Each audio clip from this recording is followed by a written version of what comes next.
Olá pessoal, mais um vídeo aqui para o nosso canal do Professor Renato.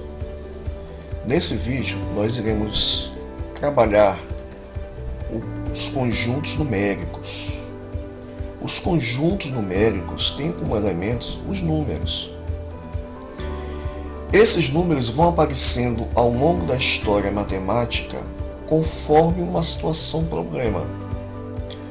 Então pessoal, o nosso primeiro conjunto numérico, o conjunto que aparece na história matemática, é o conjunto dos números naturais, tendo como simbologia aqui a letra N. Qual a razão, qual o motivo que levou o homem a construir esse primeiro conjunto numérico? Observando aqui essa figura, podemos ver essa pessoa tentando associar as ovelhas a essas pedras aqui no chão. Essa tentativa de associar as pedras com as ovelhas foi uma das primeiras tentativas do homem em determinar quantidade. Ou seja, o homem queria saber a quantidade de ovelhas que ele tinha.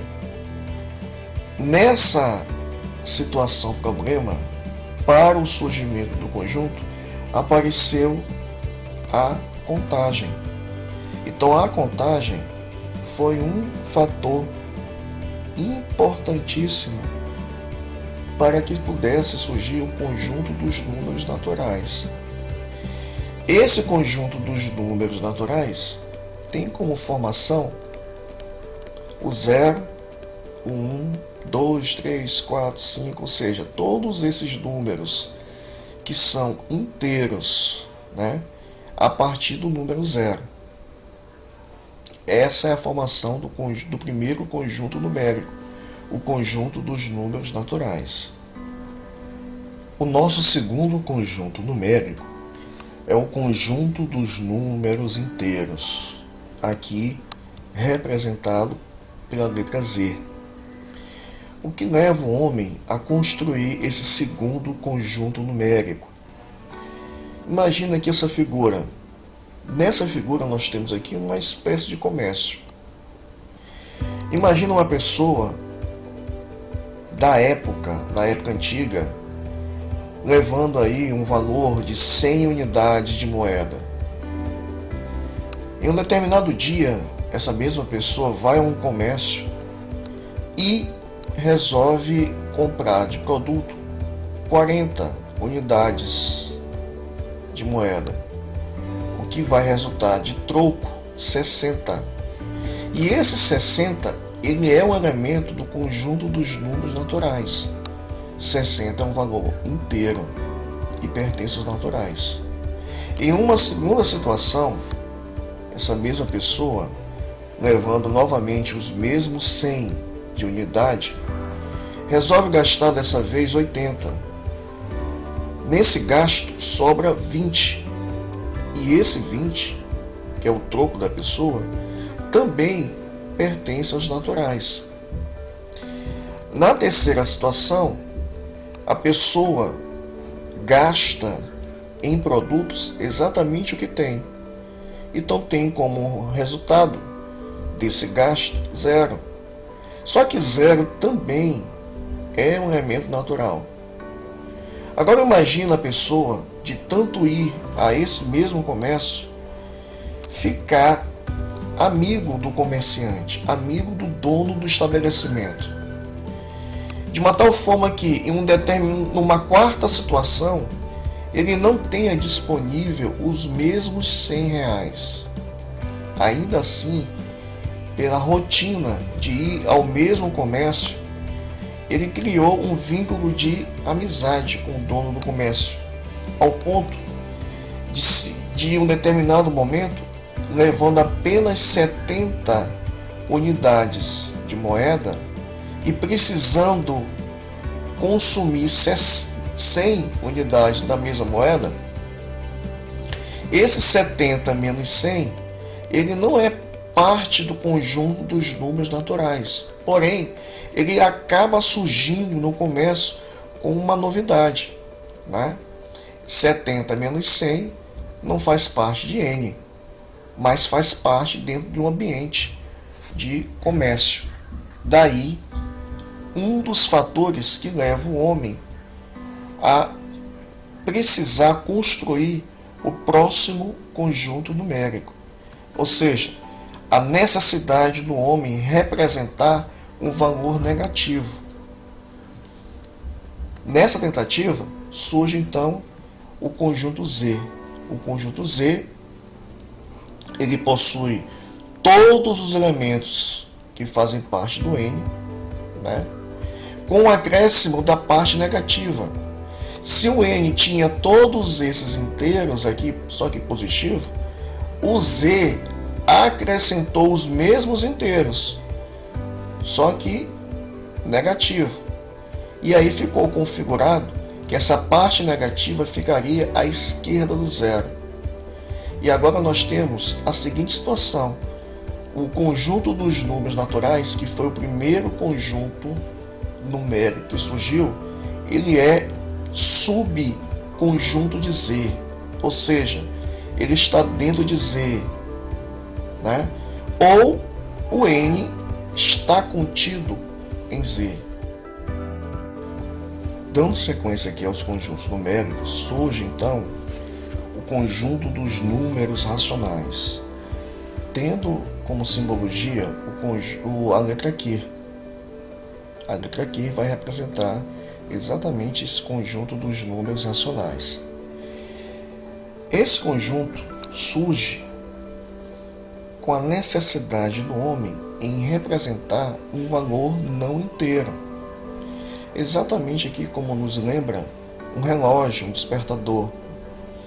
Quando você associa o tempo, geralmente esse tempo vem com um valor quebrado. 2h30, né? 10h05, 12h40 e assim por diante. Então esses números, esses valores quebrados que fazem parte do nosso dia a dia, eles não entram dentro do conjunto dos números inteiros e nem tampouco dentro do conjunto dos números naturais, mas estão ligados ao nosso dia a dia. Então surge aí mais uma situação problemática para a construção de um conjunto numérico novo, que é o conjunto dos números racionais. Esse conjunto tem como formação todos os possíveis números que eu conseguir escrever na forma de fração, de uma tal forma que essa fração tenha como numerador, aqui representado pelo A, um elemento que faça parte dos inteiros, e B, que é o denominador, fazendo parte dos mesmos inteiros com esse asterisco, Z asterisco. Ou seja, todos os números inteiros com exceção do zero. Quando eu tenho esse asterisco associado ao Z, eu estou retirando do conjunto Z o zero. Não vai existir fração cujo denominador é zero. Os principais elementos que vão formar o conjunto Q, ou seja, o conjunto dos números racionais, são todos os números inteiros. Exemplo, o 4, o menos 7, 1457, assim por diante. Basta ser inteiro para ser racional. Ok? Além dos inteiros, nós temos todos os números decimais de divisão exata. Está aqui alguns exemplos. O 4,54, número decimal de divisão exata. 0,85, outro exemplo de número decimal de divisão exata. Além dos inteiros e além dos decimais de divisão exata, nós temos também todos os números decimais com dízima periódica. Exemplo, o 0,77 aliás, 0,7777 reticências, né? Essa reticência é a nossa dízima. Esse 7777 é o nosso período. Então esse número aqui, ele tem dízima e tem período. Toda vez que o número aparecer com dízima e período, eu tenho condições de escrever esse número na forma de fração. E aí, com isso, afirmar que ele é um elemento racional. Outro exemplo, o 4,5222 reticências, repara, ele possui as reticências e possui o período, ok? Surge nesse momento o nosso quarto conjunto numérico, que é o conjunto dos números irracionais.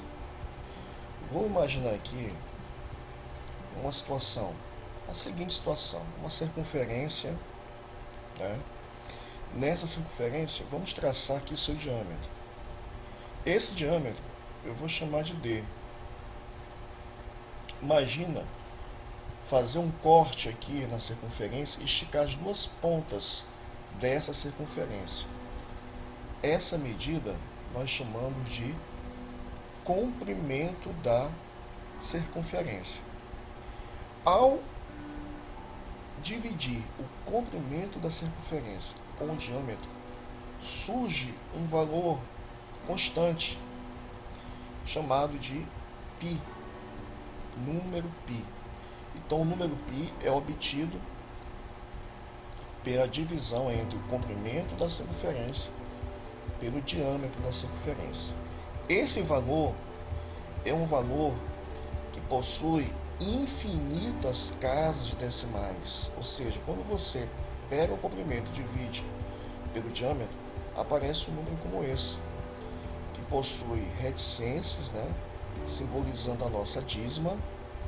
E repara, nesse número não possui, né, casas decimais repetidas, ou seja, é um número que não possui período. Então, números assim, eu não tenho condições de deixar escrito na forma de fração. Então, eu não tenho como inserir esse número no conjunto dos números racionais. Resta saber se esse número faz parte do meu dia a dia, né? E aí, observando aqui essas figuras, podemos observar que nos pneus, nos canos, né, num ventilador, existe o formato de circunferência aqui nessas figuras. Então, indiretamente, temos aí a presença do número π, que é exatamente esse número que possui dízima, mas não possui período e não pode ser escrito na forma de fração. Né? Então, números assim, que eu não tenho condições de escrever na forma de fração, vão fazer parte do conjunto dos números irracionais. Quais os principais elementos que aparecem nesse conjunto? Todos os números que não possuem raiz exata. Exemplo, a raiz quadrada de 2 é uma raiz não exata, a raiz cúbica de 10 é uma raiz não exata.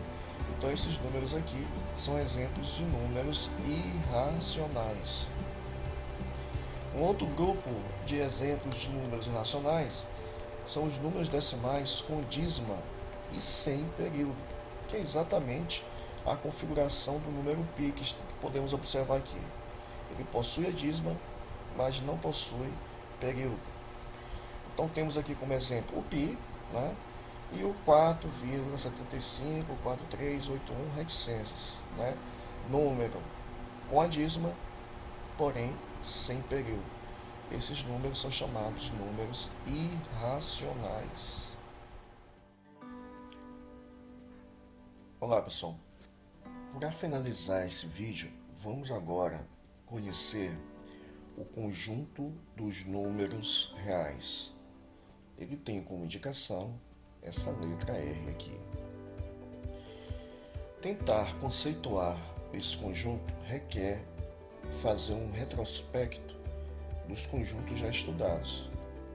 Inicialmente nós estudamos os naturais, que tem como elementos todos os inteiros a partir do zero.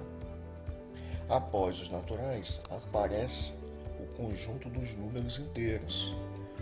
Nesse conjunto tem a parte negativa dos inteiros.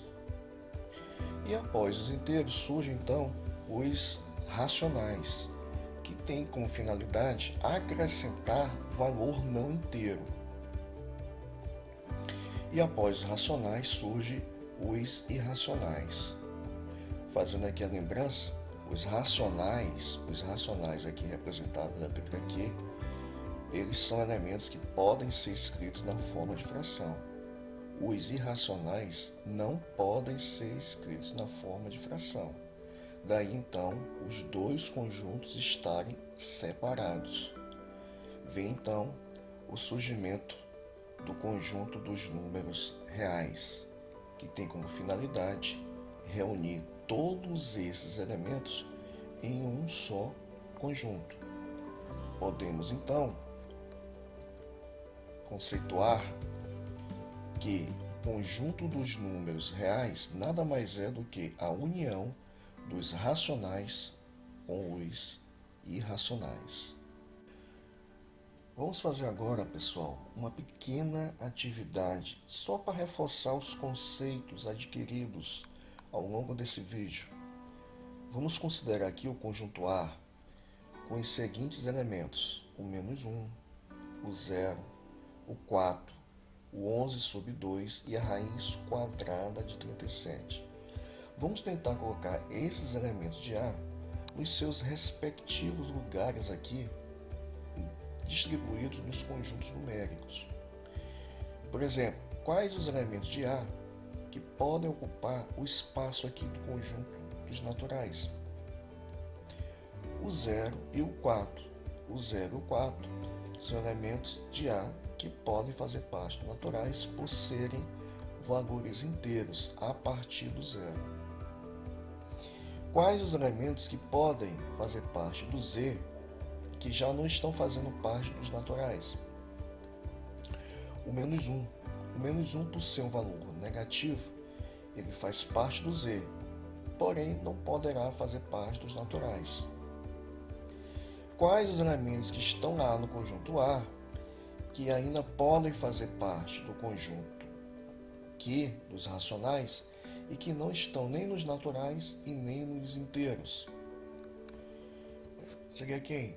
A fração 11 sobre 2. 11 sobre 2, por ser um formato de fração e não ser um valor inteiro, só pode fazer parte dos racionais. E para finalizar, temos aí a raiz quadrada de 37, que é um valor não inteiro e que não possui raiz exata. Com isso, nós estamos aqui nesse momento finalizando esse vídeo. Espero que vocês tenham gostado e, se for possível, deixar aquele famoso like no finalzinho aqui desse vídeo. Um forte abraço e até a próxima.